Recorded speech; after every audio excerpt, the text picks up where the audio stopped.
Ladies and sure, but it looks like it's signing in, and I'm running at 2500 kbps, so should be good.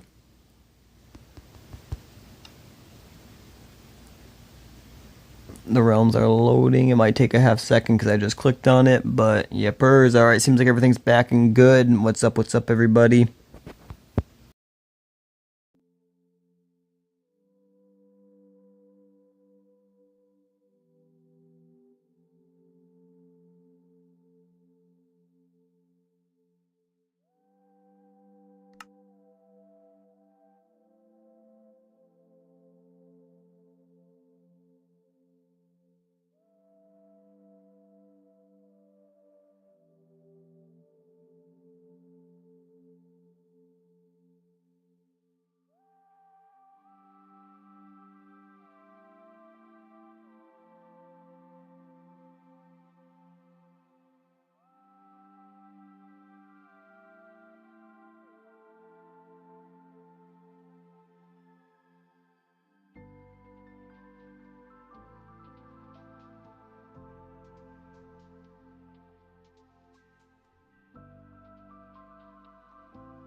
Yo, thanks for the like, and yeah, we're back.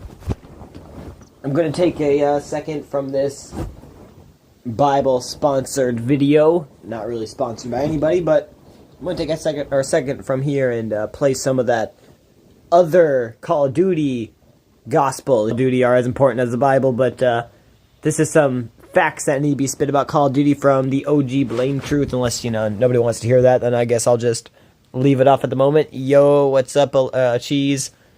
Alicia, right? Like, that's how you say your name correctly, right? Or am I butchering that still? Because Nostalgia told me how to say it, unless he was, doing that to mess with me. But I'm like, bro, I'm not gonna lie, it does not look like that. But but maybe I just suck at names.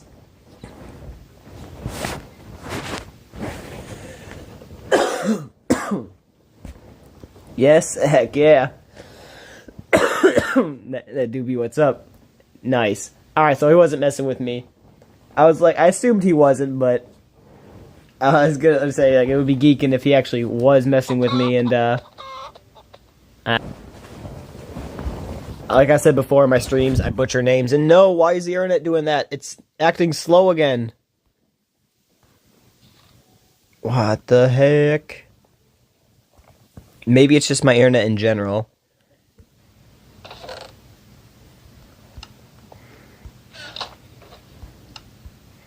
Well, it seems like it's working fast. I don't know. Is it laggy for you guys, or is it just me that, I don't know, it doesn't even feel laggy, but it's saying it's laggy, so that's why I'm wondering. Not bad.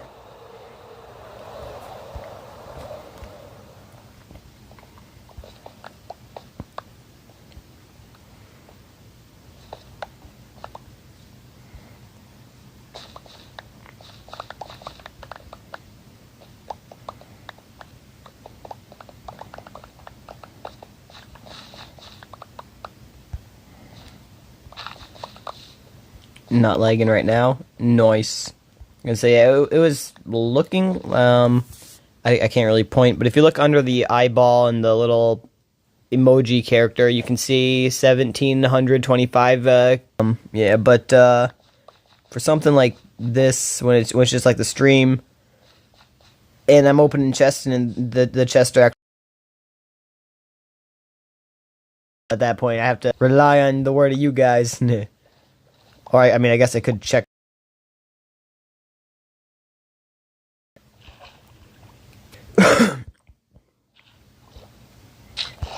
Dang it! I really don't know how to fix that other than restarting the internet again. But even then I don't know if that would actually fix it because my internet's just bound to be shit. I don't know.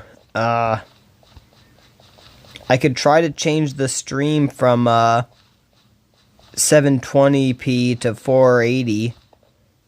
That's what I did last time. It wasn't working and it seemed to fix it, but 480 is just no good, you know? Like, it was acceptable for at least in my opinion. I live streamed them at 480 and then I just downloaded them at 480. But I don't know honestly what I'll do other than now. I think you guys are kind of probably getting bored of that.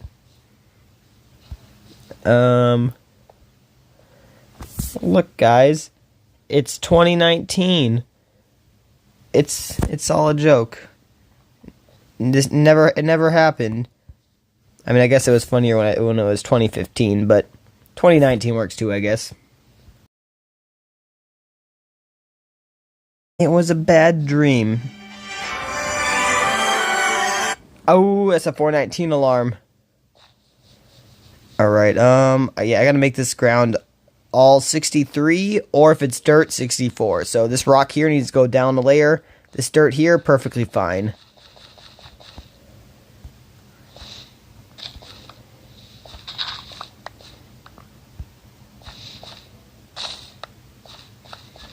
I am like the worst streamer out there.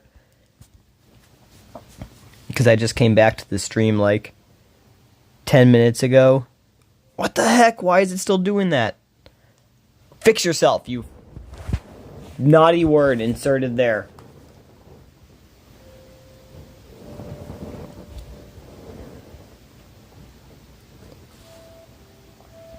Alright, I guess I'm going to sit here for a half second. Try to send a 420 pic. Hey, happy 420 everybody, or 520 for Alicia, but 420 for everybody in the Wisconsin era.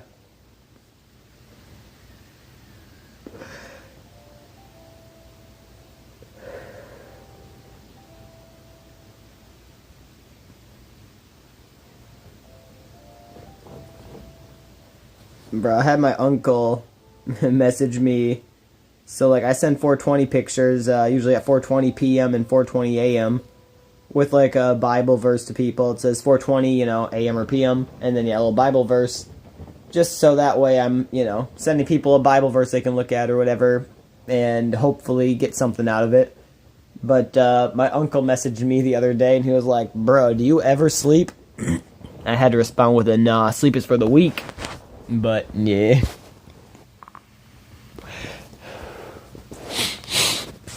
Damn. Oh, I should 420 something.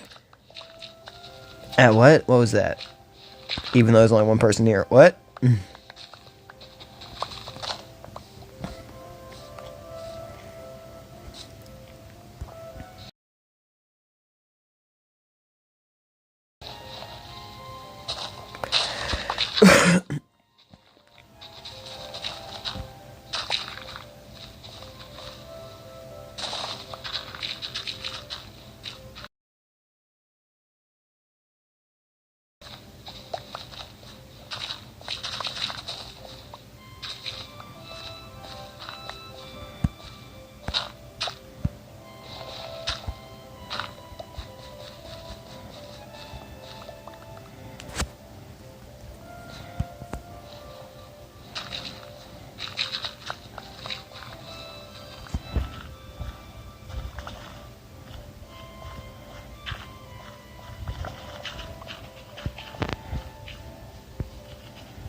The leg is real.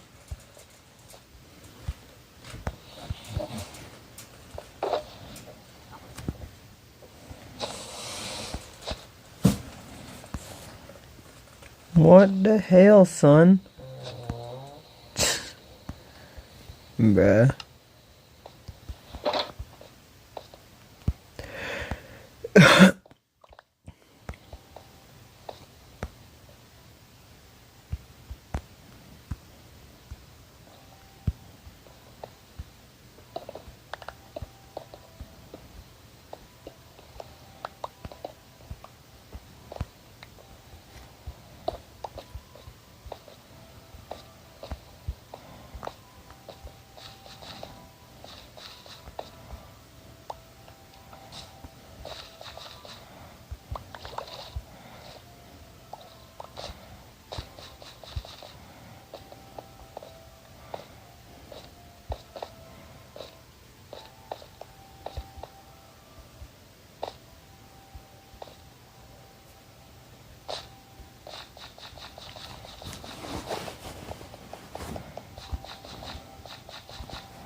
Hello?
Lame Truth here, and everything's moving really fast. It's almost as fast as this matchmaking, which has already found me a match after the previous one ended. It's so quick, I didn't even notice it, and then immediately, the next match is underway. It's so... Guys, you do not understand how strange it is to experience that after 6 years of waiting at the bare minimum like 30 seconds to find a lobby where an algorithm is trying to fuck me in the ass with no lube. I'm gonna open up a Blame Wiser, but not necessarily one to relieve the stress, but no, one for some celebration. A little bit of celebration. I got some good news, I got some bad news. I can actually play the game and review it, and, well, quite frankly, I got a lot I want to get off my chest. So I guess I should start with the bad news and the most pressing matter before I talk about the gameplay and actually what I think of Black Ops 7 from a core perspective.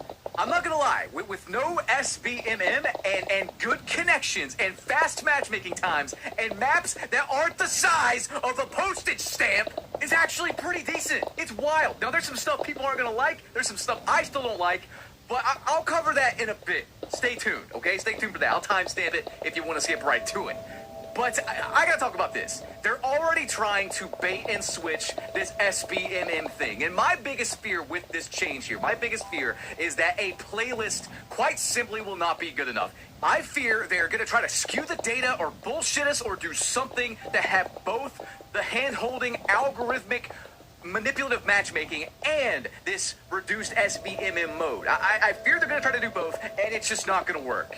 And I saw some people talking about another game that did this, and just look at this, and you can see the results before they happen in Call of Duty. Check this out. D-Hawk says, only above average players will choose him if it applies to all modes because the matchmaking is slave to the quality of players that populate it. Well said, my friend. And I mean, I could predict this without Destiny doing it already. I think anyone with a brain could predict this is what's going to happen after, I would even say 1 or 2 months. I would say like maybe a couple of weeks. And it's so weird that they're doing this in the beta and it still feels differently. It still feels very, very different. Like this match, this is not something I could do in a normal EOMM lobby unless I was sweating my balls off after already tryharding, you know, to unlock the best shit and run meta shit. So the fact that I'm rocking a default class, first time I'm playing this map, doing this well, it's a miracle. Well, not at this point in the gameplay, but eventually you will see the score go way up. And I'm sorry I didn't play the objective because I don't care. I'm trying to check out the maps, get a feel for the guns, get my aim down, shake off the rust of not playing FPS for a while. You know what I mean? Like, this mode allowed me to different the game feels without blatant manipulation. I mean, it's not insane. Obviously, it's going to feel different, but it's insane to me that people put up with this because of everyone complaining, players dropping at Battlefield 6. But they're not testing this properly. You have matchmaking modes entirely to actually get the data on this. Gaslight the player base, and they are doing it again, and I'm calling upon you experiment at all. This non-SBMM mode, and that's pretty much what it is as far as I can tell because matchmaking had on skill this quick. There's just no way. There's no way an algorithm could do it that fast. It takes fucking ages normally, and that is for a reason. As far as I'm concerned, there is no SBMM in this mode, but you need to take away the regular modes, the regular matchmaking modes, to properly test this. Instead, they decided to go in the opposite direction today. I will cover what they did in just a second after a brief word from this video's sponsor. And I mean, I'm just going to lead right into it because you might have noticed this at the start of the video, but they took today though, and I just cannot believe EOMM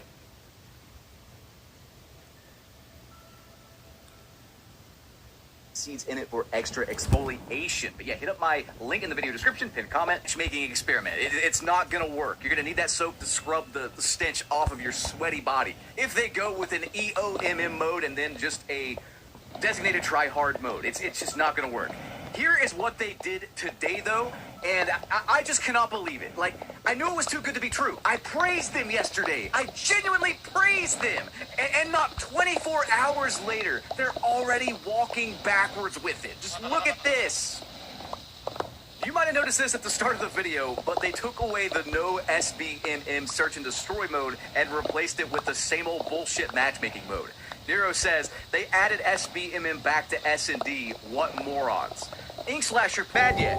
Matt replies to him to his credit and says, we're trying to give players what they want as much as we can, limit how many playlists we have active to focus population and data, get solid testing, data, and feedback on matchmaking.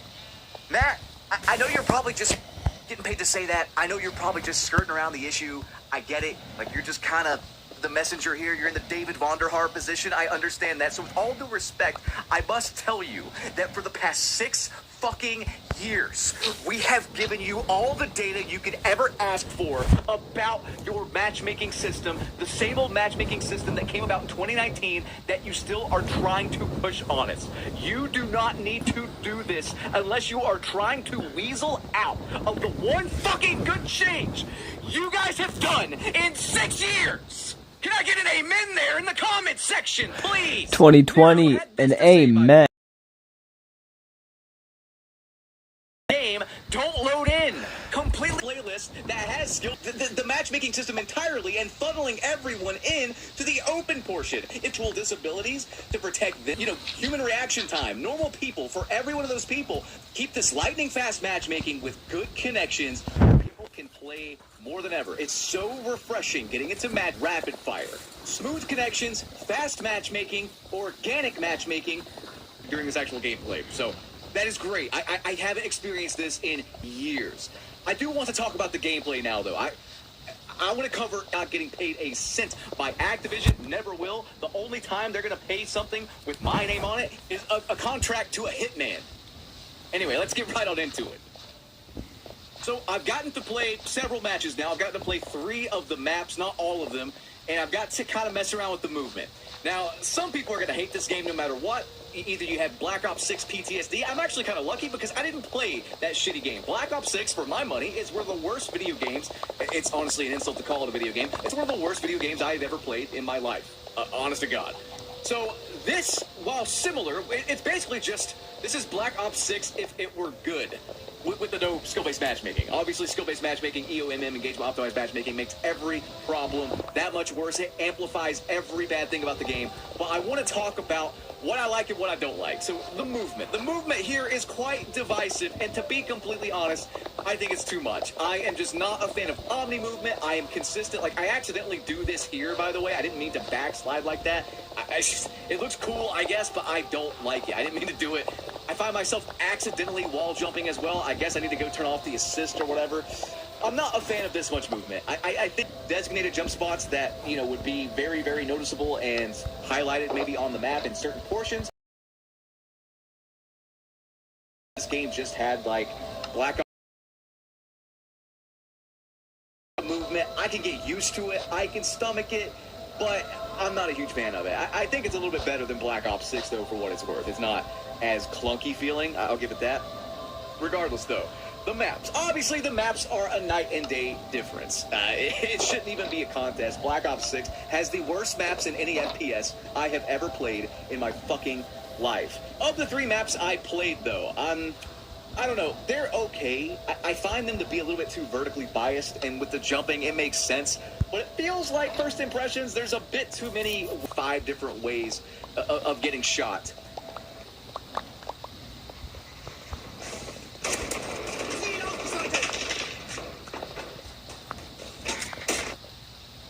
The end screen here, the winner circle, much quicker and less obnoxious. Although this operator looks like Ronda Rousey mixed with a baby. Looks like a weird UFC fighter, full-grown baby hybrid. I don't know what's going on there, but it's hideous, and I really wish they would change her face some way. The actual gameplay itself, I mean, it's okay. It's I don't know what it is. It seems to lack something that makes Call of Duty, like, satisfying. It's not super satisfying to get kills. I don't know if I'm spoiled from X-Defiant or even, like, Battlefield 6, but it's just more satisfying, if I'm being honest. That's just kind of my gist of the actual core gameplay. The spawns kind of flip pretty quick, and they could use some work, but other than that, I do want to talk about this because this is something I wasn't even going to delve into because of the matchmaking. I wasn't even going to bother playing to even experience this stuff. But I do want to talk about this, and this is no bullshit, okay? Hopefully you trust me when I say this. I have something very positive to say about this game. Here it is. The OOC system is actually the best thing they have done. I don't even know since when. It's been so long since I could actually praise something new they have done. But this is something I am going to praise. I guess a broken clock is still right twice a day, huh, motherfuckers? No, the overclock system is fucking cool. This is a cool idea. For those that don't know, your score streaks your stuff in and then take it away the next year, only to bring it back like 6 years later as a quote-unquote new feature. This is an actual new feature that I... Every game, you can call it something different. Don't call it overclocking. Call it, I don't know, Josephing or something in Modern Warfare 4. Nicola, what's up? Welcome, welcome. Whatever, but this is a cool idea. I like it. It goes back to that thing of we're not going to see it. Like, we're not going to see it next year. Issue here. Let's say they remove skill-based matchmaking entirely for the full game. Let's say they do that, and Black Ops 7 is the best Call of Duty we have had in years, in like 5, 6. It will be for nothing because next year they could either bring it back, they could tweak it. We have Infinity Ward, which is the worst. Again, if you've ever watched Angry Video Game Nerd, I'm sure you've heard him call them the laughing, joking numbnuts because they are just terrible. But I swear to you, Infinity Ward has been complete trash since Weston Zambella left in 2010. And you know I am speaking facts. Joseph and his merry band of door-loving morons, I'm just not a fan of. I think they're terrible. I don't think Modern Warfare 4 is going to be good. So, like, this is the issue with these yearly releases, man. I'm just so tired of it. I'll be buying it, and I will not be playing it throughout the year. I'll be covering it and playing Battlefield in the background while I do. But, like, I'm just more excited for Battlefield 6 for the simple fact that it's not a yearly release. Now, I know EA wants to transition to that. We got to tell them, nuh-uh, boy. I think this shows, like, this change in Black Ops 7 shows that we have the power. And I'm going to circle back to that, by the way. If you are playing the Black Ops 7 beta, let this be like an official announcement. Clip this portion of the video out and send it to anyone you know. Send it to your friends, your family, your grandmother, your dead great-grandmother, your ultra-dead great-great-great-great-great-grandmother, and spread it far and wide like a venereal disease. The skill-based matchmaking playlist in Black Ops 7's beta. Do not do it. Fuck their... having to say this, but if you actually want to compete this year, Call of Duty against Battlefield, then you need to remove it entirely. And then, do you know what we have? Do you know what we have if they remove skill-based matchmaking and engagement optimized matchmaking entirely? We have a war on our hands yet again. This reminds me of back in the day when we had Call of Duty Modern Warfare 2 and Battlefield Bad Company 2 coming out around the same time. Being active around the same time, man, there were so many wars in my comment sections. I would post the MW2 video, I would post the Bad Company 2 video, and everyone would just like go to war with each other. That shit is good shit. Yes. You know what I'm talking about. Yes, sir. Way too small to fit me now. I bulked up, but and people would come up and talk to me about it. I'm not kidding. It was like friendly banter, you know. None of this. I disagree with you, so I'm going to shoot you stuff people do nowadays. But little faggots. Like, and that's what I typically agreed on, by the way. I wasn't really a fan of OG Modern Warfare 2. I know that's crazy, but I'm not a big fan of One-Man Army Noob Tubes not getting patched because Bobby Kotick and Activision were scumbags back then. All they are these days, little bitches. So we never got that update that actually fixed that. I was more of a Bad Company 2 fan. But regardless of all this, I want to show you guys this article from Insider Gaming to close this out here because this should really put into perspective how down bad they are. From Insider Gaming, from Tom Henderson, popular leaker, are the Battlefield 6 and Black Ops 7 Steam number comparisons unfair? Online data of Steam's player numbers has revealed that Battlefield 6 had 5 times the number of players during its open beta than Call of Duty Black Ops 7. During its peak, Battlefield 6 accumulated 521,000 plus concurrent players on Steam during its open beta and 334,549 during its closed beta. Comparatively, Black Ops 7's open beta reached a peak of just 99,000 and some change yesterday, but COD's numbers also include those from Black Ops 6 and COD Warzone. In addition, according According to Twitch tracker, interest in Battlefield appears to significantly be higher than that of Call of Duty, with Battlefield 6's beta reaching a peak viewer count 68,520 on Twitch. In comparison, 7 is available on various platforms, including console, Steam, Battle.net, and Xbox PC, whereas Battlefield 6 is available on console, Steam, and EA Play. It's splitting hairs at that point, especially considering, by the way, that this thing coming up right here defeats that argument when you look at the fact that Black Ops 7 is also on PlayStation 4 and Xbox One still, and yet Battlefield 6 is still beating it for pre-orders on the PlayStation top pre-order page. Also linked to us from Activision was the PlayStation Store page, which, although it features Battlefield 6 at the top, indicates that Black Ops 7 editions are fascinating because it's getting cock-stomped by Battlefield 6. Like, we've never really seen this before. Huge fucking thing, guys. I'm actually kind of pissed because they could have done this years ago with Battlefield 2042 if that game didn't suck ass. Like, their competition that year was Vanguard. Vanguard. This Vanguard. I just took this screenshot. There's one view, there's one guy playing, and one guy watching. What? It's so dead. You lost to this, 2042? What are you doing? Your competition was Vanguard, and you still fumbled somehow. Like, we have to blame EA somewhat for the fact that we got 4 shit Call of Duties with EOMM, SBMM still in them because they fumbled the ball so hard with Battlefield 2042. You guys realize that, right? Regardless, though, guys, it seems by all metrics that Battlefield, like literally everywhere we can track it, whether it's the PlayStation Store, whether it is... Well, by no means does it, because I was just thinking, would Black Ops 6 be a good game with EOMM and SBMM removed? No, I don't think so. I think it would be a giant piece of shit as well, just less so. But regardless, it is like the only way they can compete this year. You know, Call of Duty has ripped off Fortnite for so long. They want to be Fortnite Jr., Fortnite's creepy uncle, as Nero calls them. If Battlefield 6 all these numbers by not having skill,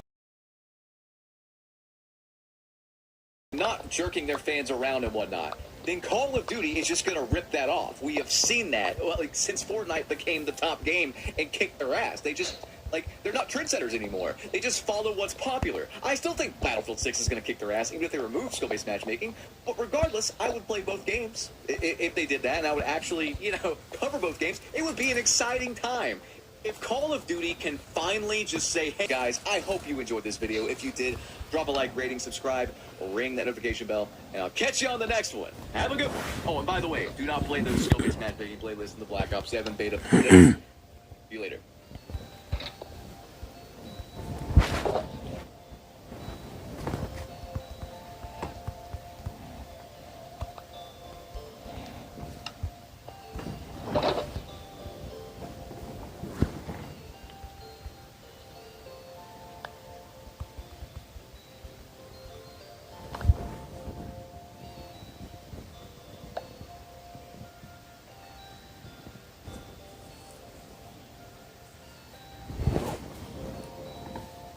I checked all states.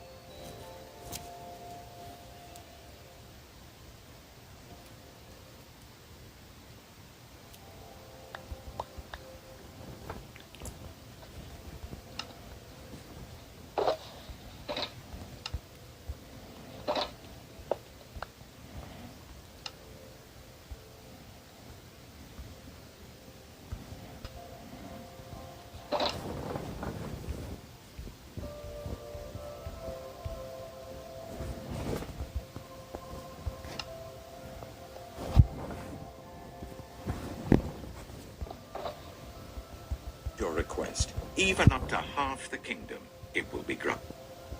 Who had been carried into exile from Jerusalem by Nebuchadnezzar, king of Babylon.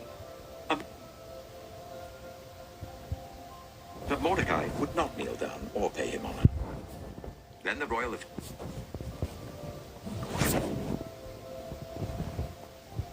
the presence of the king. Esther. The 2 officials were impaled on poles. All this.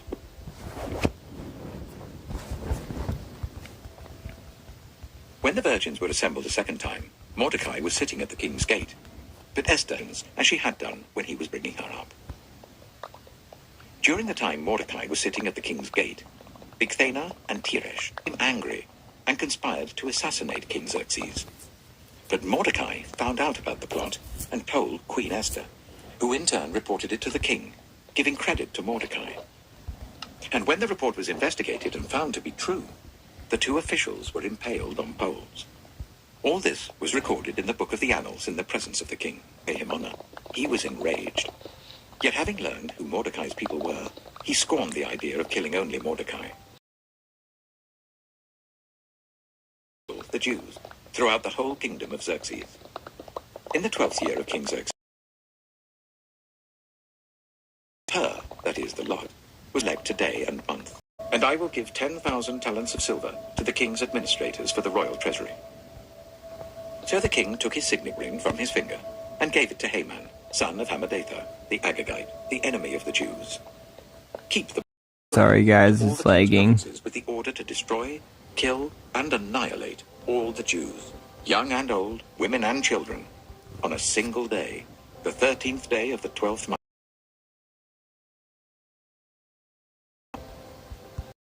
Ready for that day. The couriers went out, spurred on by the king's command, and the edict was no one clothed in sackcloth was allowed to enter it. In every province to which the edict named, there was great mourning among the Jews, with fasting, weeping, and wailing. Mordecai, she was in great distress. She sent king's eunuchs assigned to attend her, and ordered him to find out what was troubling Mordecai and why. So Hathach went out to Mordecai in the open square of the city in front of the king's gate. Mordecai told him every the Jew. He also gave him a copy of the text of the edict for their annihilation, which had been published in Susa, to show to Esther and explain it to her. And he told him to instruct her to go into the king's presence to beg for mercy and plead with him for her people. Hathach went back and reported to Esther what Mordecai had said. Then she instructed him to say to Mordecai, all the king's officials and the people of the royal provinces know that for any man or woman who approaches the king in the inner court without being summoned, the king has but one law, that they be put to death, unless the king extends the gold scepter to them and spares their lives. But 30 days have passed since I was called to go to the king. When Esther's words were reported to Mordecai, he sent back this answer. Do not think because you are in the king's house, you alone of all the Jews will escape. For if you remain silent at this time, relief and deliverance for the Jews will arise from another place, but you and your father's family will perish. And who knows but that you have come to your royal position for such a time as this? Then Esther sent this reply to Mordecai. Go, gather together all the Jews who are in Susa and fast. Attendants will fast as you do. When this is done, I will go to the king, even though. So Mordecai went away and carried out all of Esther's instructions. Esther chapter 5. On the third day, Esther put on her royal robes and stood in the inner court of the palace in front of the king's hall. The king was sitting on his royal throne in the hall facing the entrance. When he saw Queen Esther standing in the court, he was. So Esther approached and touched the tip of the scepter. Then the king asked, What is it, Queen Esther? What is your request? Even up to half the kingdom it will be given you. If it pleases the king, replied Esther, let the king, together with Haman, come today to a banquet I have prepared for him. Bring Haman at once, the king said, so that we may do what Esther asks. So the king and Haman went to the banquet Esther had prepared. As they were drinking wine, the king again asked Esther, Now, what is your petition? It will be given you. And what is your request? Even up to half the kingdom it will be granted. Esther replied, My petition and my request is this. If the king regards me with favor, and if it pleases the king to grant my petition and fulfill my request, let the king and Haman come tomorrow to the banquet I will prepare for them. Tomorrow night. I will answer the king's question. Haman went out that day, his presence. He was filled with rage against Mordecai. Nevertheless, Haman restrained himself and went home. Calling together his friends and Zeresh his wife, Haman boasted to them about his vast wealth, his many sons, and all the ways the king had honored him, and how he had elevated him above the other nobles and officials. And that's not all, Haman added. I'm the only person Queen Esther invited to accompany the king to the banquet she gave. and she has invited me along with the king tomorrow. But all this gives me no satisfaction, as long as I see that Jew Mordecai sitting at the king's gate. The His wife Jew? and all his friends said to him, "Have a pole set up, reaching to a height of 50 cubits, and what honor and recognition has Mordecai received for this?" the king asked. Out of the palace to speak to the king about impaling Mordecai on the pole he had set up for him. His attendants answered, "Haman is standing in the court." When Haman entered, the king asked him, "What should be done for the man the king delights to honor?" Now Haman me. So he answered the king, "For the man the king delights to honor, let them bring a royal robe the king has worn, and a horse the king has ridden, one with a royal crest placed on it, to the man the king delights to honor, and lead him on the horse through the city streets, proclaiming before him, 'This is what is done for the man the king delights to honor.' Go at once," the king commanded Haman. "Get the robe and the horse, and do just as you have suggested for Mordecai the Jew, who sits at the king's gate. Do not neglect anything you have recommended." So Haman got the robe and the horse. He robed Mordecai and led him on horseback through the city streets, proclaiming before him, "This is what is done for the man the king delights to honor." Afterwards, Mordecai returned to the king's gate. But Haman rushed home, with his head covered in grief, and told Zeresh, his wife, and all his friends everything that had happened to him.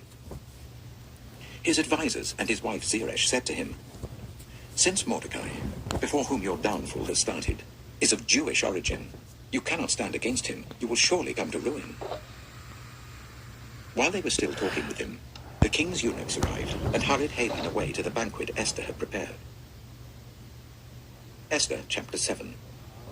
So the king and Haman went to Queen Esther's banquet. And as they were drinking wine on the second day, the king again asked, "Queen Esther, what is your petition? It will be given you. What is your request? Even up to half the kingdom, it will be granted." Then Queen Esther answered, "If I have found favor with you, your majesty, and if it pleases you, grant me. This is my petition, and spare my people. This is my request. For I and my people have been sold to be destroyed, killed, and annihilated.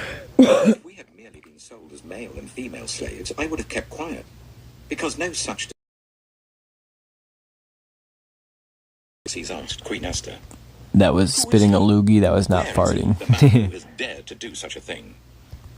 Esther said, "An adversary and enemy, this vile Haman." Then Haman was... The king got up in a rage. The king said, "Impale him on it." So they impaled Haman on the pole he had set up for Mordecai. Then the king's fury subsided. Esther chapter 8. That same day, King Xerxes gave Queen Esther the estate of Haman, the enemy, took off his signet ring, which he had reclaimed from Haman with the king. Falling at his feet and weeping, she begged him to put an end to the evil plan of Haman the Agagite, which he had devised. To Esther, and she arose and stood before him. "If it pleases the king," she said, "and if he regards me with favor and thinks it the right thing to do, and if he is pleased with me, let an order be written overruling the dispatches that Haman, son of Hammedatha the Agagite, devised and wrote to destroy the Jews in all the king's provinces. For how can I bear to see disaster fall on my people? How can I bear to see the destruction of my family?" King Xerxes replied to Queen Esther and to Mordecai the Jew, "Because Haman attacked the Jews, I have given his estate to Esther, and they have impaled him on the pole he set up. Now write another decree in the king's name on behalf of the Jews as seems best to you, and seal it with the king's signet ring. For no document written in the king's name and sealed with his ring can be revoked." At once, the royal secretaries were summoned, on the 23rd day of the third month, the month of Sivan. They wrote out all Mordecai's orders to the Jews and to the satraps, governors and nobles of the 127 provinces stretching from India to Kush. These orders were written in the script of each province and the language of each people, and also to the Jews in their own script and language. Mordecai wrote in the name of King Xerxes, sealed the dispatches with the king's signet ring, and sent them by mounted couriers who rode fast horses, especially bred for the king. The Jews in every city the right to assemble and protect themselves, to destroy, kill, and annihilate the armed men of any nationality or province who might attack them and their women and children, and for the Jews to do this in all the provinces of King Xerxes, a large crown of gold and a purple robe of fine linen. And the city of Susa held a joyous celebration. For the Jews, it was a time of happiness and joy, gladness and honor. The king was to be carried out. On this day, the enemies of the Jews had hoped to overpower them, but now the tables were turned, and the Jews got the upper hand over those who hated them. Xerxes to attack those determined to destroy them. No one could stand against them, because the people of all the other nationalities were afraid of them. And all the nobles of the provinces, the satraps, the governors, and the fear of Mordecai had seized them. Mordecai was prominent in the palace. His reputation spread throughout the provinces, and he became more and more powerful. The Jews struck down all their enemies with the sword, killing and destroying them. And they did what they pleased to those who hated them. In the citadel of Susa, the Jews killed and destroyed 500 men. They also killed Parshandata, Dalphon, Aspata, Poreta, Adaliah, Aridata, Parmashta, Arisai, Aridai, and Vaisada, the Teplunder. The number of those killed in the citadel of Susa was reported to the king that same day. The king said to Queen Esther, "The Jews impaled the 10 sons of Haman." The Jews in Susa came together on the 14th day of the month of Adar, and they put to death in Susa 300 men, but they did not lay their hands on them. The king's provinces also assembled to protect themselves and get relief from their enemies. They killed 75,000 of them, but did not lay their hands on the plunder. This happened on the 13th day of the month of Adar, and on the 14th day they rested and made it a day of feasting and joy. The Jews in Adar, as the time when the Jews got relief from their enemies, and as the month when their sorrow was turned into joy and their mourning into a day of celebration. He wrote to them to observe the days as days of feasting and joy, and giving presents of food to one another and gifts to the poor. So the Jews agreed to continue the celebration they had begun, doing what Mordecai had written to them. For Haman, son of Hammedatha, the Agagite, the enemy of all the Jews, had plotted against the Jews to destroy their ruin and destruction. The custom that they and their descendants, and all who join them, should, without fail, observe these 2 days every year, in the way prescribed and at the time appointed. These days should be remembered and observed in every generation by every family, and in every province and in every city. And these days of pureness. So Queen Esther, daughter of Abihail, and Mordecai sent letters to all the Jews in the 127 provinces to establish these days of Purim at their designated times, as Mordecai the Jew and Queen Esther had decreed for them, and as they had established for themselves and their descendants in regard to their times of fasting and lamentation. Esther's decree confirmed these regulations about Purim, and it was written down in the records. Esther chapter 10. King Xerxes imposed tribute throughout the empire to its distant shores, and all his acts of power and might, together with a full account of the greatness of Mordecai, whom the king had promoted, are they not written in the book of the annals of the kings of Media and Persia? Mordecai the Jew was second in rank to King Xerxes, preeminent among the Jews, and held in high esteem by his and spoke up for the welfare of all the Jews.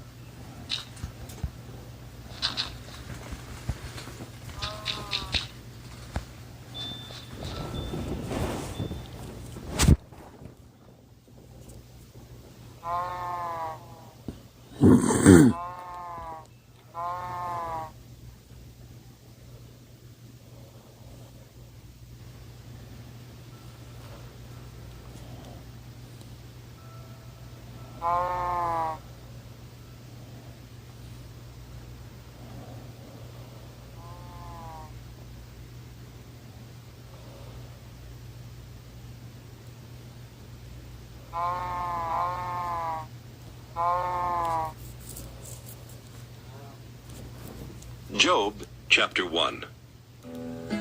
Many years ago, a man named Job lived in the land of Uz. Any wrongs they may have done. He would get up early the next morning, and offer a sacrifice. He is a truly good person who respects me and refuses to do evil.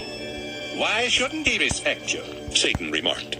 You are like a wall, protecting not only him. You make him successful in whatever he does, and his flocks and herds are everywhere.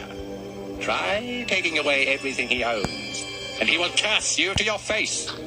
The Lord replied, All right, Satan, do what you want with anything that belongs to him, but don't harm Job. Then Satan in the home of his oldest son, when someone rushed up to Job and said, While your servants were plowing with your and stole the oxen and donkeys, your other servants were killed. And God sent down a fire that killed your sheep and your servants. I am the only one who escaped to tell you. Before that servant finished speaking. Job, chapter 2. He is a truly good person who respects me and refuses to do evil. Even though you persuaded me to destroy him for no reason. Satan, stay alive. Try striking Job's own body with Cain, and he will curse you to your face. All right, The Lord replied. make Job suffer as much as you want, but just don't kill him. Satan left and caused painful sores to break out all over Job's body from head to toe. Then Job sat on the ash heap to show his sorrow. And while he was scraping his sores with a broken piece of pottery, his wife asked, Why don't you curse him and die? Job replied, Don't talk like a fool. If we accept blessings from God, we must accept trouble as well. In all that happened, Job never once said anything against God. Eliphaz from Teman, Bildad from Shua, and Zophar from Naamah were him. And in their great sorrow they tore their clothes, then sprinkled dust on their heads and cried bitterly. For 7 days and nights they sat silently on the ground beside him, because they realized what terrible pain he was in. Job, chapter 3. Finally, Job cursed the day of his birth by saying to God, Blot out the day of my birth. Parents created a son. Forget about that day. Cover it with darkness and send thick, gloomy shadows to fill it with dread. Erase that night. Shouts be heard ever again in that night. Let those with magic powers place a curse on that day. Darken its morning stars and remove all hope of light. Me though, Because Joe. Let me be born into a world of trouble. Fucking me. Why didn't I die at birth? Why was I accepted and allowed to nurse at my mother's breast? Fucking me though. Now I would be at peace in the silent world below, with kings and their advisors Oh, whose yeah. palaces lie in ruins, and with rulers once rich with silver and gold. I wish He I was had thinking of that one for a been while. dead, and then buried, never to see the light of day. In the world of the dead, the moaning and groaning are my food and drink, and my worst fears have all come true. I have Understandable. Job, chapter 4. Eliphaz from Teman said, Please be patient and listen to what I have to say. Many in need. But now you feel discouraged when struck by trouble. You respect God and live right, so don't lose hope. No truly innocent person has ever died young. In my experience, only those who... And then they are swept away by the angry breath of God. They may roar and growl like powerful lions, but when God breaks their teeth, they starve, and their children are scattered. A secret was told to me in a faint whisper. I was overcome by sleep, but disturbed by dreams. I trembled with fear, and my hair stood on end as a wind blew past my face. It stopped and stood still. Then a form appeared, a shapeless form.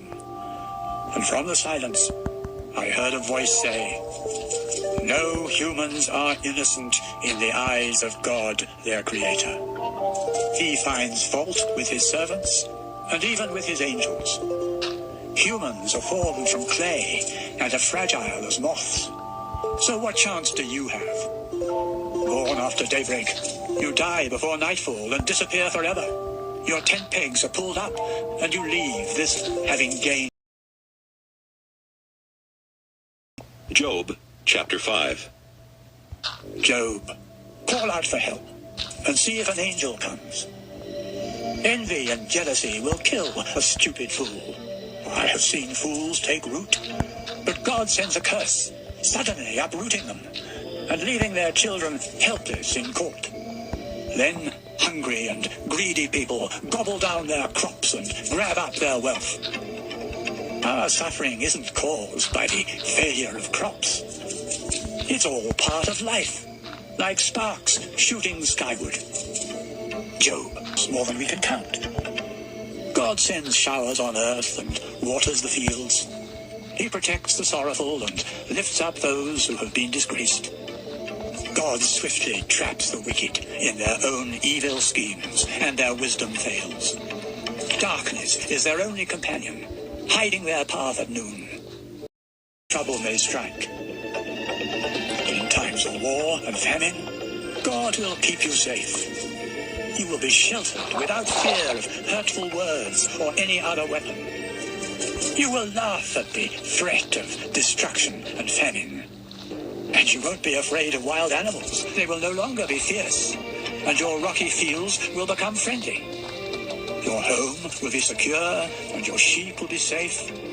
You will have more descendants than there are blades of grass on the face of the earth. You will live a long life. Our experience has proven these things to be true. So listen and learn. Job, chapter 6. Sand along the beach, and that's why I have spoken without thinking first. The fearsome Yep, arrows understandable. of God all-powerful have filled my soul with their poison.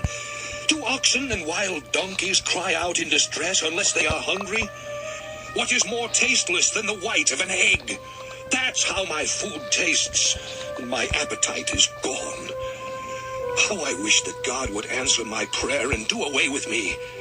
Then I would be disobeyed God. Why should I patiently hope when my strength is gone?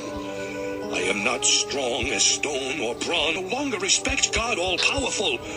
But you are treacherous as streams that swell with melting snow, then suddenly disappear in the summer heat. I am like a caravan lost in the desert while searching for water. Caravans from Tema and Sheba thought they would find water, but they were disappointed just as I am with you. Only one look at my suffering and you run away scared. Have I ever asked any of you to give me a gift or to purchase my freedom from brutal enemies? What have I done wrong? Show me and I will keep quiet. The truth is always painful, but your arguments prove nothing. Here I am, desperate, and you consider my words as worthless as wind. Why, you would sell an orphan or your own neighbor. Look me straight in the eye. 2023. I won't lie to you. Stop accusing me falsely. My honor is at stake. I know right from wrong, and I am not telling lies.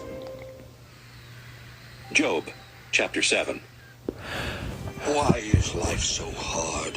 Why do we suffer? We are slaves in search of shame. I love We are Job. laborers longing for our wages. Night's miserable. I pray for night to end, but it stretches out while I toss and turn.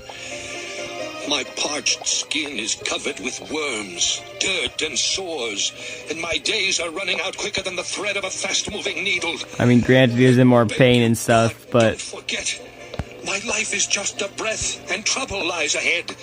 Leave or vanish from sight like a passing cloud. Never will I return home. Soon I will be forgotten. And so I cry out to you in agony and distress. Am I the sea or a sea monster? Is that why you imprison me? I go to bed hoping for rest, but you torture me with terrible dreams. I'd rather choke to death than live in this body. Leave me alone and let me die. I understand My life that. has no meaning. What makes you so Bruh. concerned about us humans? Why do you test us from sunrise to sunset? Won't you look away just long enough for me to swallow? Why do you watch us so closely? What's it to you if I sin? Why am I your target and such a heavy burden? Why do you refuse because I'll be dead. Job, chapter 8. Bildad from Shua said, How long will you talk and keep saying nothing? Does God all-powerful stand in the way of justice? He made your children pay for their sins. So why don't you turn to him and start living right? Then he will decide to rescue and restore you to your place of honor. Your future will be brighter by far than your past. Our ancestors were wise, so learn from them. Our own time has been short, like a fading shadow, and we know very little. But they will instruct you with great understanding. Papyrus reeds grow healthy only in a swamp, and if the water dries up, they die sooner than grass. Such is the hopeless future of all who turn from God and trust in something as frail as a spider's web. They take hold and fall because it's so flimsy. Sinful people are like plants with spreading roots and plenty of sun and water. They wrap their roots tightly around rocks, but once they are pulled up, they have no more place. Their life slips away, and other plants grow there. We know God doesn't reject an innocent person or help a sinner, and so he will make you happy and give you something to smile about. But your evil enemies will be put to shame and disappear forever. Job, chapter 9. Job said, What you say is true. No human is innocent in the sight of God. Not once in 1,000 times could we win our case if we took him to court. God is wise and powerful. Who could possibly works? We cannot understand a one. God walks right past me without making a sound, and if he grabs something, is a question. When God showed his anger, the servants of the sea monster fell at his feet. How then could I possibly argue my case without hear my case? He would strike me with a storm and death. God sits back and laughs. And who else? Fucking literally what I used to say. Basically. Hope of happiness. Each day passes swifter than a sailing ship or an eagle swooping down. Sometimes I try to be cheerful and to put him on trial. Who could possibly judge between the two of us? Can someone snatch away the stick God carries to frighten me? Then I could speak up without fear of him. But for now, I cannot speak. Job, chapter 10. I am sick of life, and from my deep despair I complain to you, my God. Don't just condemn me. Point out my sin. Why do you take such delight in destroying those you created and in smiling on sinners? Do you look at things the way we humans do? Is your life as short as ours? Is that why you are so quick to find fault by someone you created? Remember that you molded me like a piece of clay, so don't turn me back into dust once again.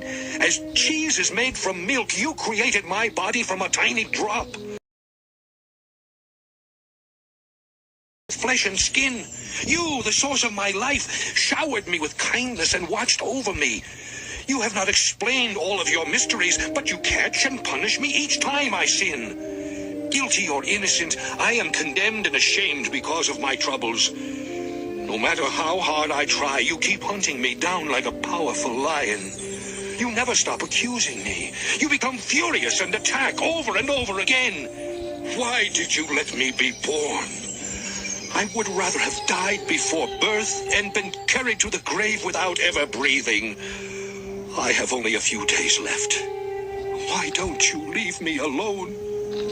Let me find some relief before I travel to the land of darkness and despair, the place of no return. Job, chapter 11. Zophar from Naamah said, So much foolish talk cannot go unanswered. Your words have silenced others and made them ashamed. Now it is only right for you to be put to shame. You claim to be innocent and argue that your beliefs are acceptable to God. But I wish he would speak and let you know that wisdom has many different sides.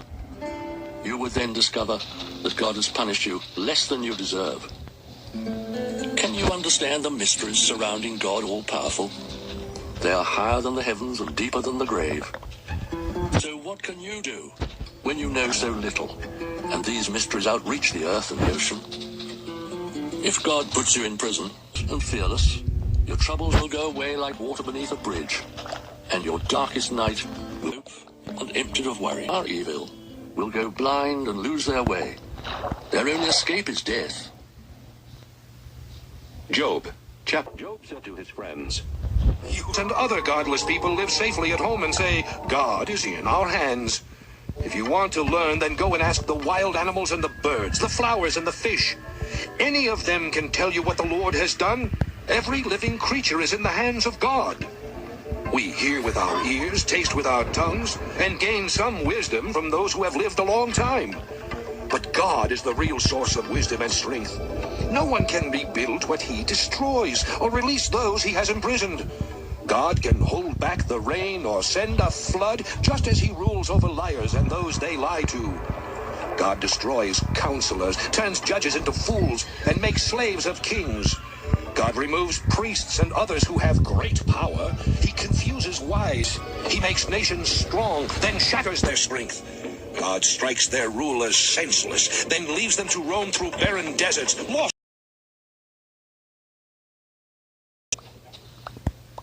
Job, you are smarter than I am. There's nothing you know that I don't. But I prefer to argue my case with God all-powerful. You are... Hey guys, I'll be right back.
You are merely useless doctors who treat me with... There's nothing you know that I don't.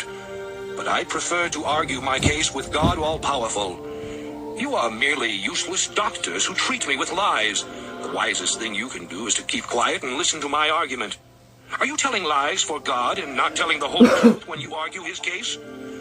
If he took you to court, could you fool him, just as you fool others? If you were secretly unfair, he would correct you, and his glorious splendor would make you terrified. Your wisdom and arguments are as delicate as dust.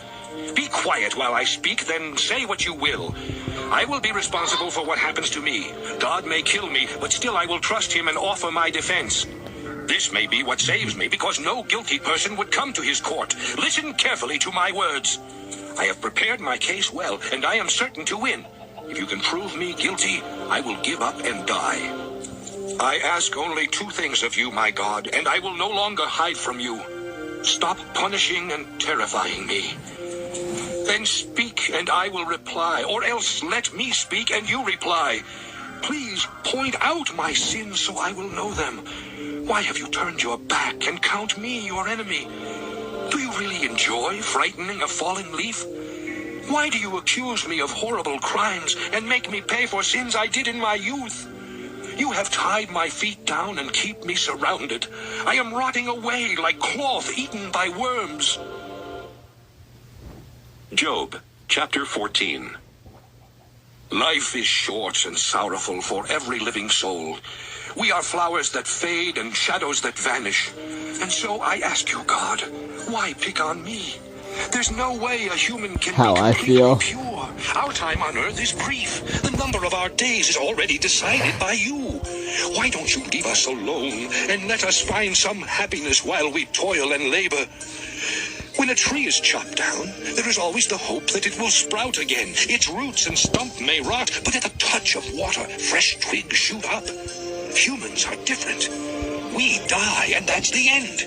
We are like streams and lakes after the water has gone. We fall into the sleep of death, never to rise again until the sky disappears. Please hide me, God, deep in the ground. And when will we humans live again? I would gladly suffer and wait for my time. My Creator, you would want me. You would call out and I would answer. You would take care of me, but not count my sins. You would put them in a bag, tie it tight, and toss them away. But in the real world, mountains tumble and rocks crumble. Streams wear away stones and wash away soil. And you destroy our hopes. You change the way we look, then send us away, wiped out forever.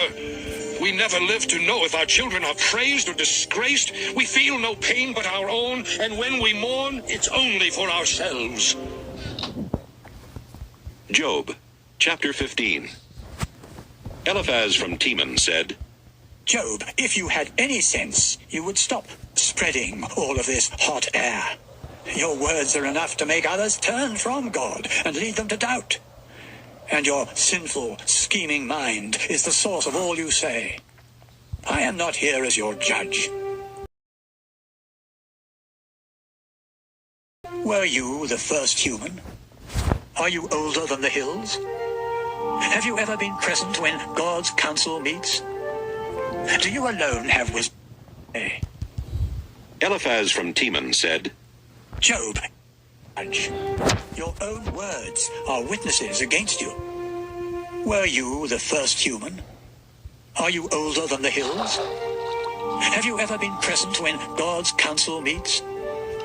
Do you alone have wisdom? Do you know and understand something we don't? We have the benefit of wisdom older than your father. And you have been offered comforting words from God. Isn't this enough? Your emotions are out of control, making you look fierce. That's why you attack God with everything you say. No human is pure and innocent, and neither are angels, not in the sight of God. If God doesn't trust his angels, what chance do humans have? Others since ancient times. Those who gained such insights also gained the land, and they were not influenced by foreign teachings. But suffering is in store each day for those who sin. Even in times of success, they constantly hear the threat of doom. Darkness, despair, and death are their destiny. They scrounge around for food, all the while dreading the approaching darkness. They are overcome with despair, like a terrified king about to go into battle. This is because they rebelled against God all-powerful and have attacked him with their weapons. They may be rich and fat, but they will live in the ruins of deserted towns. Their property and wealth will shrink and disappear. They won't escape the darkness, and the blazing breath of God will set their future aflame. They have put their trust in something worthless. Now they will become worthless, like a date palm tree without a leaf, or like vineyards or orchards whose blossoms and unripe fruit drop to the ground. Yes, the godless and the greedy will have nothing but flames feasting on their homes, because they are the parents of trouble as lies. Job, And destroyed my family. My shriveled up skin proves that I am his prisoner. God is my hateful enemy, glaring at me and attacking with his sharp teeth. Slapped my face, and God is the one who handed me over to this merciless mob. Everything was going well until God grabbed my neck and shook me to pieces. God set me up as the target for his arrows, and without showing mercy, he slashed my stomach open, spilling out my insides. God never stops attacking, and so and dark shadows circle my eyes, though I am not violent, and my prayers are sincere. If I should die, I beg the earth not to cover my cry for justice. Even now, God in heaven is both my witness and my protector. My friends have rejected me, but God is the one, just as a friend should. Because in only a few years, I will be dead and gone. Job, chapter 17. My hopes have died. If you, Lord, don't help, who will pay the price for my release? My friends won't really listen, all because of you. And so you must be the one to prove them wrong.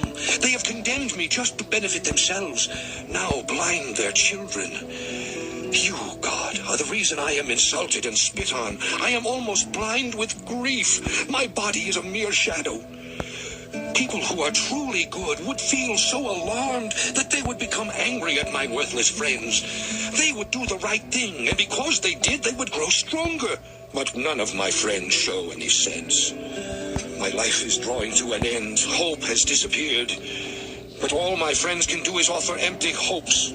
I could tell the world below to prepare me a bed. Then I could greet the grave as my father and say to the worms, "Hello, mother and sisters."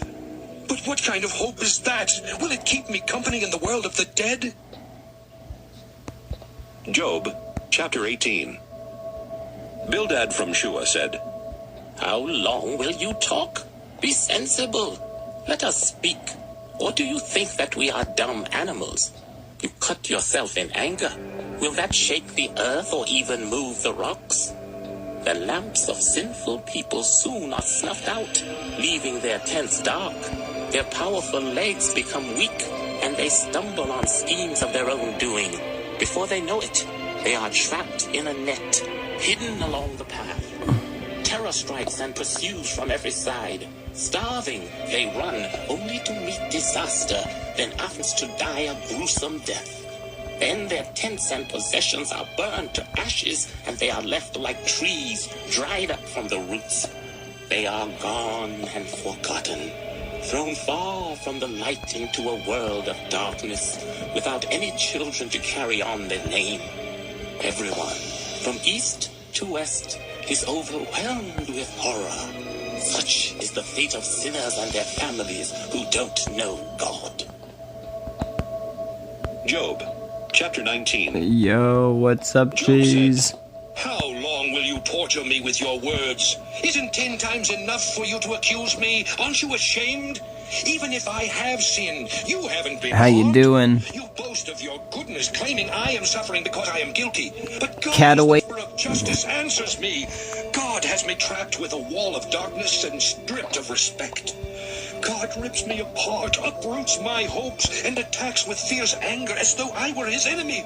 His entire army advances, then surrounds my tent. God has turned relatives and friends against me, and I am forgotten. My guests and my servants consider me a stranger, and when I call my servants, they pay no attention. My breath disgusts my wife. Everyone in my family turns away, and loved ones have turned from me. I am skin and bones, just barely alive. My friends, I beg you for pity. God has made me his target. Hasn't he already done enough? Why do you join the... Their pride and power may reach to the sky. They will disappear like dust, sin. They relish every bite and swallow it slowly. But their food will... Then God will make them lose the wealth they gobbled down. They will die from the fangs of poisonous snakes and never enjoy rivers flowing with milk and honey. Their hard work will result in nothing gained because they cheated the poor and took their homes.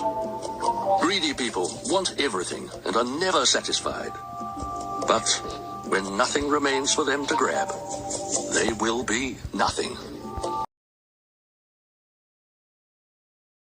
Despair will strike them down, and God will make them bronze whose shining tips go straight through their bodies. They will be trapped by terror, and what they treasure most will be lost in the dark. God will send flames to destroy them in their tents with all their property. The heavens and the earth will testify against them, and all their possessions will be dragged. Job, chapter 21. Job said, If you want to offer comfort, then listen to me, and when I have finished, you can start your insults all over again. My complaint is against God. That's why I am impatient. Just looking at me is enough to make you sick, and the very thought of myself fills me with disgust. Why do evil people live so long and gain such power? Why are they allowed to see their children grow up? They have no worries at home, and God never punishes them. Their cattle have lots of calves without ever losing one. Their children play and dance safely by themselves. These people sing and celebrate to the sound of tambourines, small harps, and flutes, and they are successful without a worry until the day they die. Those who are evil say to God all-powerful, "Leave us alone! In worshiping you, we succeeded all on our own." And so, I keep away from them and their evil schemes. How often does God become angry and send disaster and darkness to punish sinners? How often does he strike them like a windstorm that scatters straw? You say, God will punish those sinners' children in place of those sinners. But I say, let him punish those sinners themselves until they really feel it. Let God all-powerful force them to drink their own destruction from the cup of his anger. Because after they are dead, they won't care what happens to their children. Who can tell God what to do? He judges powerful rulers. Some of us die prosperous, enjoying good health, while others die in poverty, having known only pain. But we all end up dead, beneath a blanket of worms. My friends, I know that you are plotting against me. You ask, where is the home of that important person who does so much evil? Everyone near and far agrees that those who do wrong never suffer disaster when God becomes angry. No one points out their sin or punishes them. Then at their funerals they are highly praised, the earth welcomes them home, while crowds mourn. But empty, meaningless words are the comfort you offer me. Job, chapter 22. Eliphaz from Teman said, What use are we humans to God, even the wisest of us?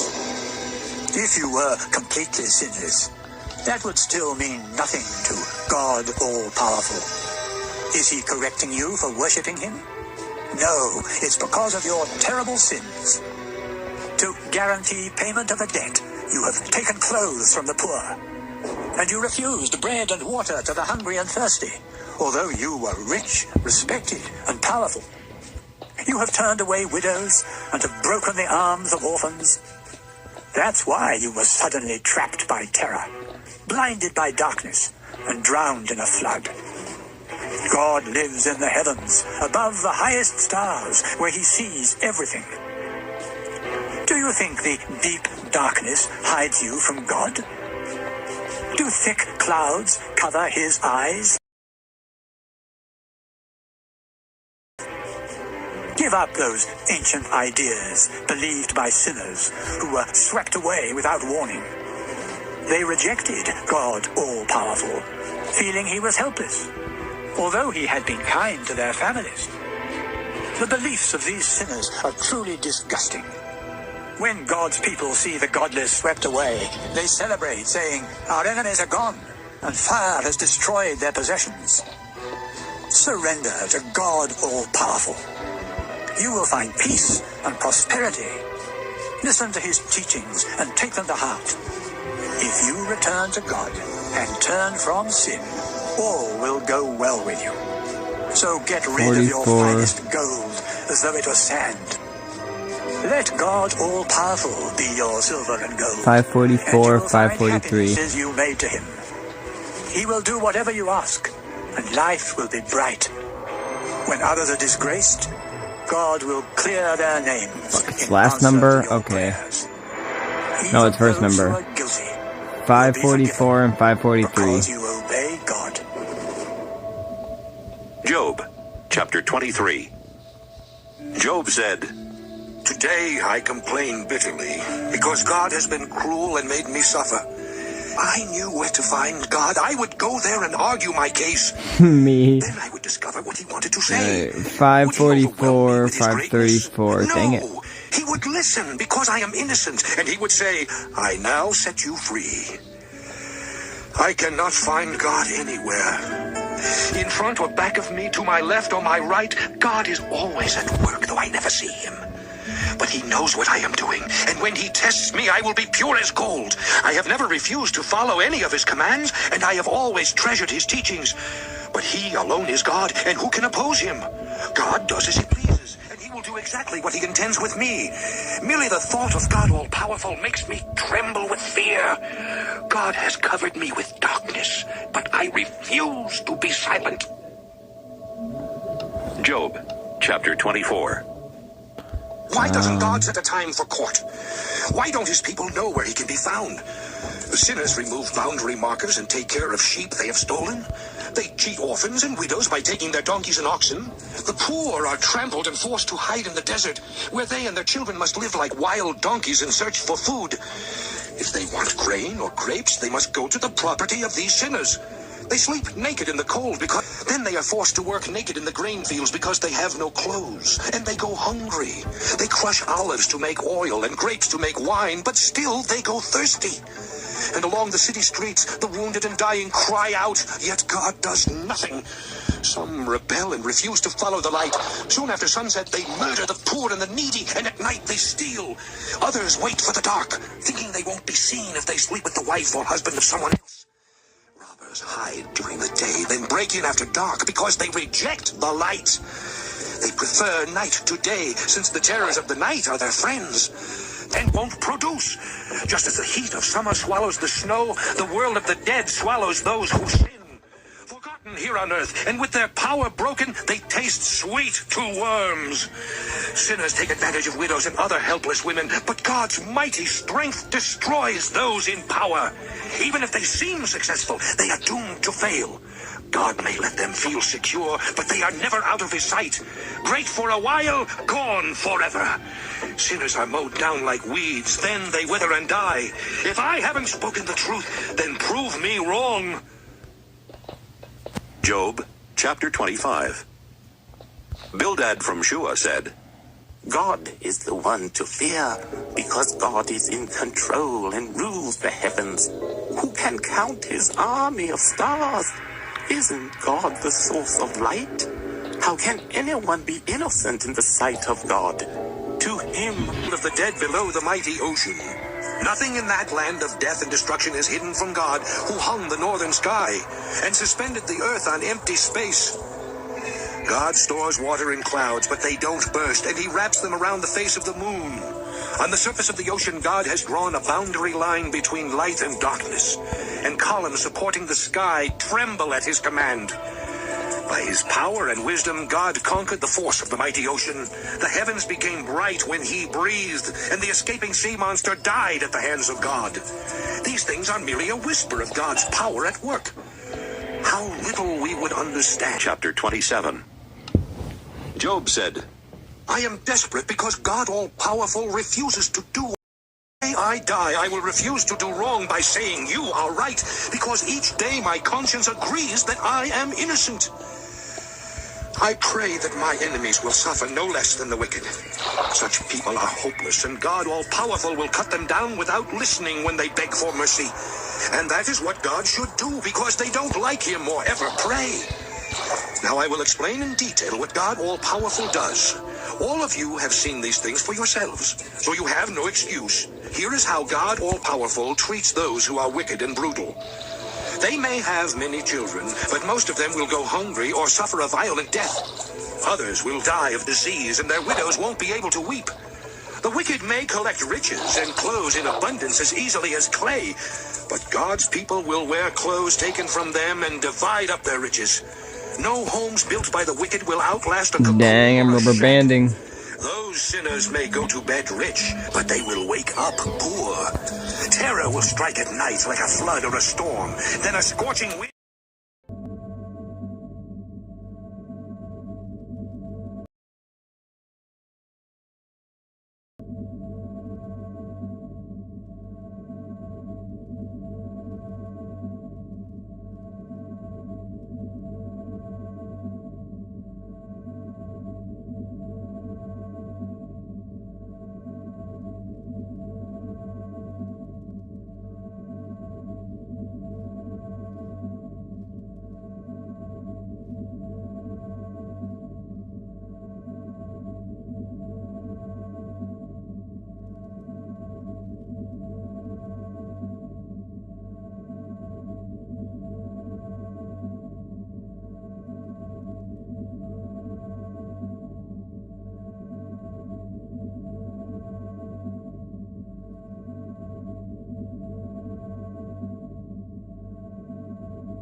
showing mercy.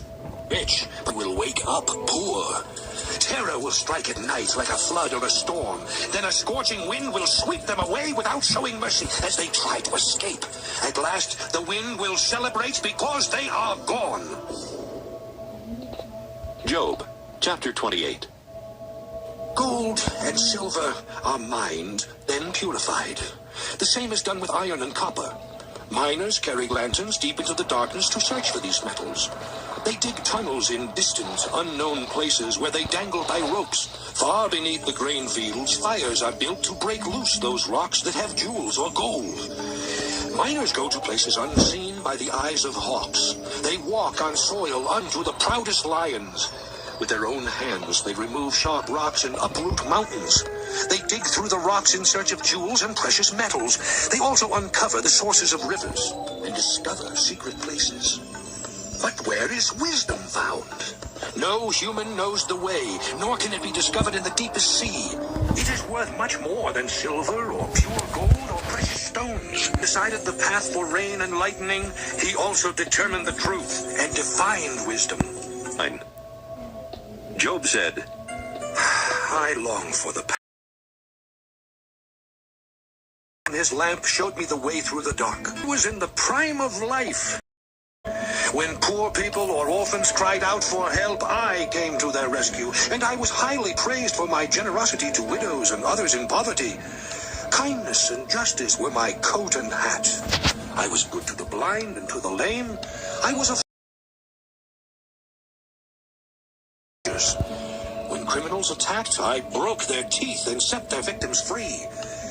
I felt certain that I would live a long and happy life, then die in my own bed. In those days, I was strong like a tree with deep roots and with plenty of water, or like an archer's new bow. Everyone listened in silence to my welcome advice, and when I finished speaking, nothing needed to be said. Accepted like the showers of spring, and the smile on my face renewed everyone's hopes. My advice was followed as though I were a king leading my troops, or someone, although their fathers would have been a disgrace to my sheepdogs. And those who insult me are helpless themselves. They must claw the desert sand in the dark for something to satisfy their hunger. They gather tasteless shrubs for food and firewood, and they are run out of towns as though they were thieves. Their only homes are ditches or holes between rocks, where they bray like donkeys gathering donkeys they are chased away. Those worthless nobody. God has destroyed me, and so they don't care what they do. Their attacks never stop, though I am defenseless, and my feet are trapped. Without any help, they prevent my escape, destroying me completely and leaving me crushed. Terror has me surrounded. My reputation and my riches have vanished like a cloud. I am sick at heart. Pain has taken its toll. Night chews on my bones, causing endless torment, and God has shrunk my skin, choking me to death. I have been thrown in the dirt, and now am dirt myself. I beg God for help, but there is no answer. And when I stand up, he simply stares. God has turned brutal, stirring up a windstorm to toss me about. Soon he will send me home to the world of the dead, where we all must go. No one refuses help to others when disaster strikes. I mourned for the poor and those who suffered, but when I beg for relief and light, all I receive are disaster and darkness. My stomach is tied in knots. Pain is my daily companion. Suffering has scorched my skin, and in the city council I stand and cry out, making mournful sounds like jackals and owls. My skin is so parched that it peels right off, and my bones are burning. My only songs are sorrow and sadness. Job, chapter 31. I promised myself never to stare with desire at a young woman. God all-powerful punishes men who do that. In fact, God sends disaster on all who sin, and he keeps a close watch on everything I do. I am not dishonest or deceitful, and I beg God to prove my innocence. If I have disobeyed him, or even wanted to, then others can eat my harvest and uproot my crops. If I have desired someone's wife and chased after her, then let some stranger steal my wife from me. If I took someone's wife, it would be a horrible crime, sending me to destruction and my crops. I was fair to them. Otherwise, what answer would I give to God when he judges me? After all, God is the one who gave life to each of us before we were born. I have never cheated widows or others in need, and I have always shared my food with orphans. Since the time I was young, I have cared for orphans and helped widows. I provided clothes for the poor, and I was praised for supplying woolen garments to keep them warm. If I have ever raised my arm to threaten an orphan when the power was mine, I hope that arm will fall from its socket. I could not have been abusive. I was terrified at the thought that God might punish me. I have never trusted the power of wealth or taken pride in owning many possessions. I have never openly or secretly worshipped the sun or moon. Such horrible sins would have deserved punishment from God. I have never laughed when my enemies were struck by disaster. Neither have I sinned by asking God to send down on them the curse of death. No one ever went hungry at my house, and travelers were always welcome. Many have attempted to hide their sins from others, but I refused. About what I had done. Why doesn't God all-powerful listen and answer? If God has something against me, let him speak up or put it in writing. Then I would wear his charges on my clothes and forehead, and with my head held high, I would tell him everything I have ever done. I have never mistreated the land I farmed and made it mourn, nor have I cheated my workers and caused them pain. If I had, I would pray for weeds instead of wheat to grow in my fields. After saying these things, Job was silent. These three men stopped arguing with Job because he refused to admit that he was guilty. Elihu from Buz was there, and he had become upset with Job for blaming God instead of himself. He was also angry with Job's three friends for not being able to prove that Job was wrong. Elihu was younger than these three, and he let them speak first. But he became irritated when they could not answer Job, and he said to them, I am much younger than you, so I have shown respect by keeping silent. I once believed age was the source of wisdom. Now I truly realize wisdom comes from God. Age is no guarantee of wisdom and understanding. That's why I ask you to listen to me. I eagerly listen to each of your arguments, but not one of you proved Job to be wrong. Hi, what's up, you homie? shouldn't say, we know what's right, let God punish him. Job hasn't spoken against me, and so I won't answer him with your arguments. All of you are shocked. You don't know what to say. But am I to remain silent just because you have stopped speaking? No. I will give my opinion, because I have so much to say that I can't keep quiet. I am like a swollen wineskin, and I will burst if I don't speak. I don't know how to be unfair or to flatter anyone. If I did, my Creator would quickly destroy me. Job, chapter 33. Yeah, homie, don't Job, spam though, please. Listen to me. Pay close attention. The thing I will say is true and sincere. Just as surely as the Spirit of God, all-powerful, gave me the breath of life. Now line up your arguments and prepare to face me. We each were made from you argue that you are innocent, guilty of nothing. You claim that God has made you his enemy.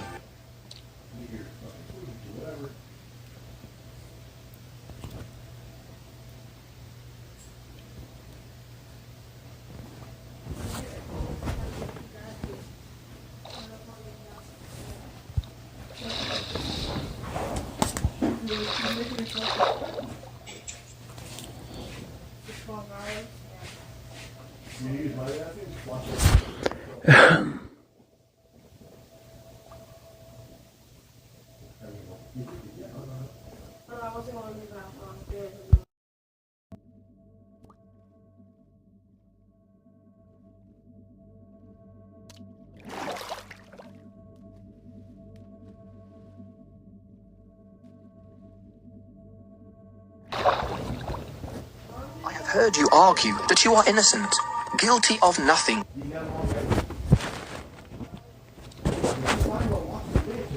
Play, and God has no favorites. So don't be afraid of me or what I might do. I have heard you argue that you are innocent, turn from sin and pride, and to protect us from being swept away to the world of the dead. Sometimes we are punished with a serious illness and aching joints. Merely the thought of our favorite food makes us stick out. We feel death and the grave taking us in their grip. Rescue by saying we are innocent. The the angel shows kindness, commanding death to release us. Because we feel young again, and we ask God to accept us. Are innocent. When that happens, we tell everyone, I sinned and did wrong, but God forgave me and rescued me from death. Now I will see the light. No. God gives each of us chance after chance to be saved from death and brought into the light that gives life. If I do, so Job, it'll probably be to talk trash, so you don't want me to. To anything you say that proves you are right. Otherwise, listen in silence to my wisdom. Job, chapter 34. Elihu said, You men think you are wise, but just listen to me. Think about my words as you would taste food. Then we can decide the case and give a just verdict. Job claims that he is innocent, and God is guilty of mistreating him. Job also argues that God considers him a liar, and that he is suffering severely in spite of his innocence. But to tell the truth, Job is shameless. He spends his time with sinners, because he has said, it doesn't pay to please God. If any of you are smart, you will listen and learn that God all-powerful does what is right. God always treats everyone the way they deserve, and he is never unfair. So be smart and listen. The mighty God is the one who brings about justice, and you are condemning him. Indeed, God is the one who condemns unfair rulers. And God created us all. I hate this game. He has no favorites, whether rich or poor. Even powerful rulers die in the darkness of night when they least expect it, just like the rest of us.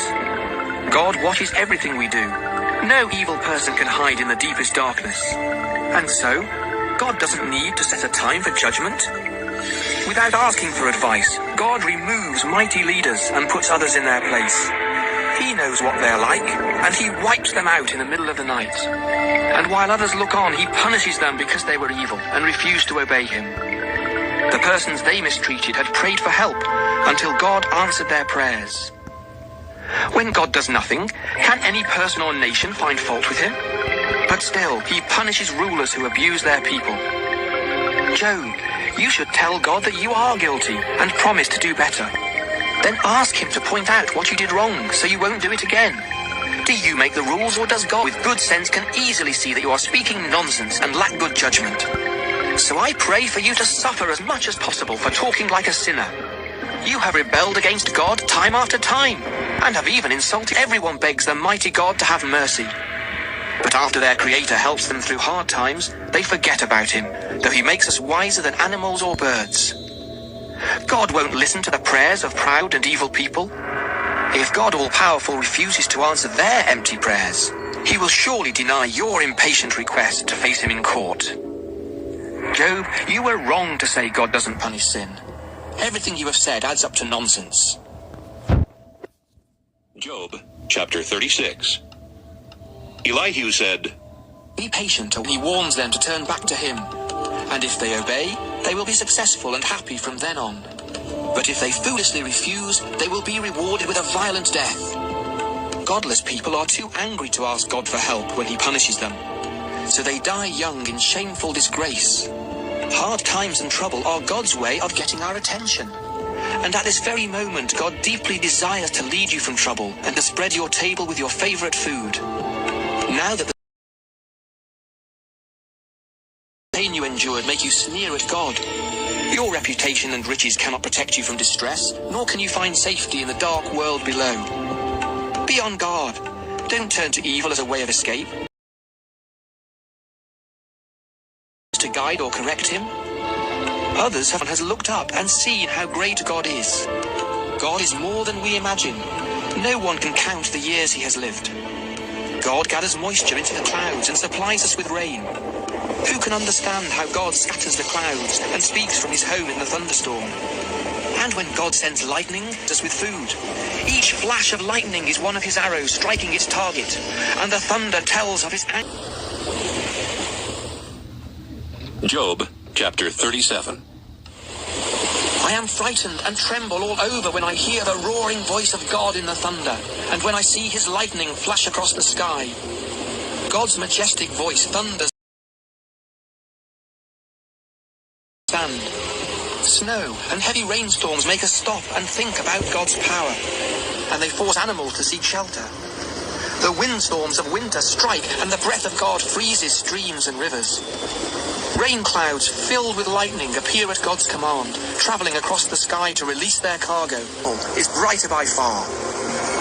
God cannot be seen, but his power is great, and he is always fair. And so we proud and think they know so much. Job, chapter 38. From out of a storm, the Lord said to Job, "Why do you talk so much? Can you answer the questions I ask? How did I lay the foundation? Who decided its length and width? While morning stars sang and angels rejoiced. When the ocean was born, I set its boundaries and wrapped it in blankets of thickest fog. Then I built a wall around it, locked the gates, and said, 'Your powerful waves stop here. They can go no further.' Did you ever tell the sun to rise? And did it obey? Did it take hold of the earth and shake out the wicked like able to, since you were already born when I created everything? Have you been to the places where I keep snow and hail until I use them to punish and conquer nations? From where does lightning leap or the east wind blow? Who carves out a path for thunderstorms, on empty deserts where no one lives? Rain that... Who is the father of the dew and of the rain? Who gives birth to the sleet and the frost that fall in winter, when streams and lakes... Job, chapter 39. When do mountain goats and deer... How long are they pregnant before they deliver? Soon their young grow strong and then leave to be on their own. Who set wild donkeys free? I alone help them survive in salty desert sand. They stay far from crowded cities and refuse to be tamed. Instead, they roam the hills. The wild ox agree to live in. She abandons her eggs and lets the dusty ground keep them warm. And she doesn't seem to worry that the feet of an animal could crush them all. She treats her eggs as though they were not her own, unconcerned that her work might be for nothing. I myself made her foolish and without common sense. But once she starts running, she laughs at a rider on the fastest horse. Did you give horses their strength and the flowing hair along their necks? Did you make them able to jump like grasshoppers or to frighten people with their snorting? Laughing at fear, they rush towards the fighting while the weapons of their riders rattle and flash in the sun. Unable sounds of war, they snort in reply to the trumpet. Did you teach hawks to fly south for the winter? Did you train eagles to build their nests on rocky cliffs where they can look down to spot their next meal? Then their young gather to feed. Job, chapter 40. I am the Lord all-powerful, but you have argued that I am wrong. Now you must answer me. Job said to the Lord, Who am I to answer you? I did speak once or twice, but never again. Then, out of the storm, the Lord said to Job, Face me and answer the questions I ask. Are you trying to prove that you are innocent by accusing me of injustice? Do you have a powerful arm and a thundering voice that compare with mine? If so, then surround yourself with glory and majesty. Show your furious anger. Throw down and crush all who are proud and evil. Wrap them in grave clothes and bury them together in the dusty soil. Do this, and I will agree that you have won this argument. I created both you and the hippopotamus.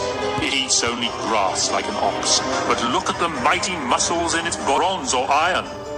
I made it more powerful than any other creature, yet I am stronger still. Undisturbed, it eats grass while the other animals play nearby. It rests in the shade of trees along the riverbank or hides among weeds in the swamp. It remains calm and unafraid, with the Jordan River rushing and splashing in its face.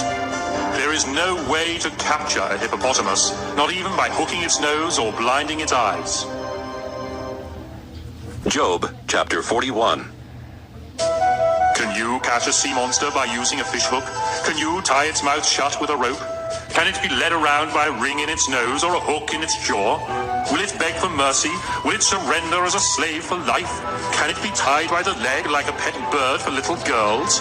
Is it ever chopped up and its pieces bargained for in the fish market?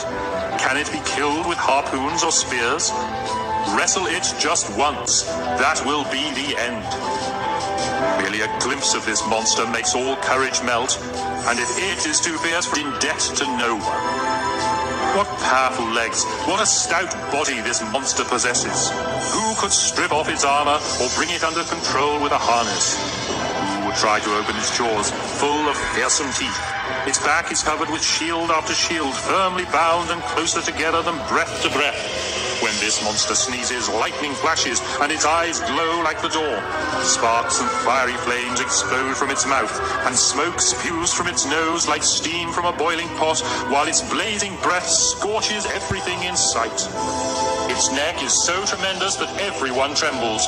The weakest parts of its body are harder than iron, and its heart is stone. When this noisy monster appears, even the most powerful turn and run in fear.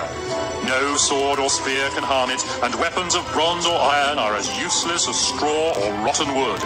Rocks thrown from a sling cause it no more harm than husks of grain. This monster fears no arrows. It simply smiles at spears, and striking it with a stick is like slapping it with straw. As it crawls through the mud, its sharp and spiny hide tears the ground apart. And when it swims down deep, the sea starts churning like boiling oil, and it leaves behind a trail of shining white foam. No other creature on earth is so fearless. It is king of all proud creatures, and it looks upon the others as nothing. Job, chapter 42. Job said, No one has sorrow. The Lord said to Eliphaz, What my servant Job has said. And he answered Job's prayer. After Job had prayed for his 3 friends, the Lord made Job twice as rich as he had been before. Then Job gave a feast for his brothers and sisters and for his old friends. They expressed their sorrow for the suffering the Lord had brought on him, and they each gave Job some. The new, well, there it is, 2027. Silver and a gold ring, a pair of oxen, and 1,000 donkeys. In addition to 7 sons, Job had 3 daughters, whose names were Jemima, Keziah, and Keren-Happuch. They were the most beautiful women in that part of the world, and Job gave them shares. Job lived for another. Grandchildren have children of their own, and when he finally died, he was very old.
Yo, what's up, Nicola? Thanks for lurking or stopping by.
Alright guys, I'm sorry. Happy day 2030, but I'm starting to pass out while I'm laying here, so I'm just going to end it here and try to do some more a little bit later. I hope you guys all enjoy.